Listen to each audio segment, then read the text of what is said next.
அது மட்டும் இல்ல, அன்னைக்கு நடந்த சம்பவம் நான் வந்து ஒரு தடவை படம் பார்க்க வரும்போது நீங்க பார்த்திருப்பீங்க. யானையில வருவேன், குதிரையில வருவேன், பால் அபிஷேகம் பண்ணுவேன், பன்னீர் அபிஷேகம் பண்ணுவேன், மண் சோறு சாப்பிடுவேன், ஆடு எடுத்துட்டு வருவேன். இப்படி எவ்வளவு வித்தியாசமான விஷயங்கள் பண்ணுவேன். அந்த மாதிரி அன்னைக்கு அந்த விஷயம் நான் சாட்டேரி பண்ண போறேன் அப்படின்ற விஷயத்த நான் ஆக்சுவலா போன வாரமே, அதுக்கு ஒரு வாரம் முன்னாடியே அதை நான் வந்து பிளான் பண்ணி வச்சிருந்தது தான் அது. சரிங்களா? அதனால அண்ணாமலை சாருக்கும் நான் பண்ணதுக்கும் எந்த ஒரு ஒற்றுமையுமே இல்லை. புரியுதுங்களா?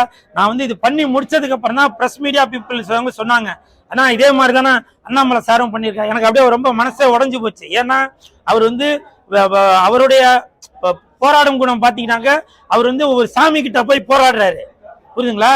அவர் வந்து சாட்டை அடிச்சு சாமி கிட்ட வந்து அவரோட குறைகளை சொல்றாரு. அப்படி ஒரு விஷயம் அண்ணாமலை சார் பண்ணியிருக்கும் போது அதையும் என்னையும் சேர்த்து வச்சு எனக்கு மனசுக்கே வந்து ரொம்ப கஷ்டமா இருக்குது. ஏன்னா சில பிஜேபி நண்பர்களும் தொண்டர்களும் எனக்கு ரசிகர்களா இருக்காங்க. புரியுதுங்களா?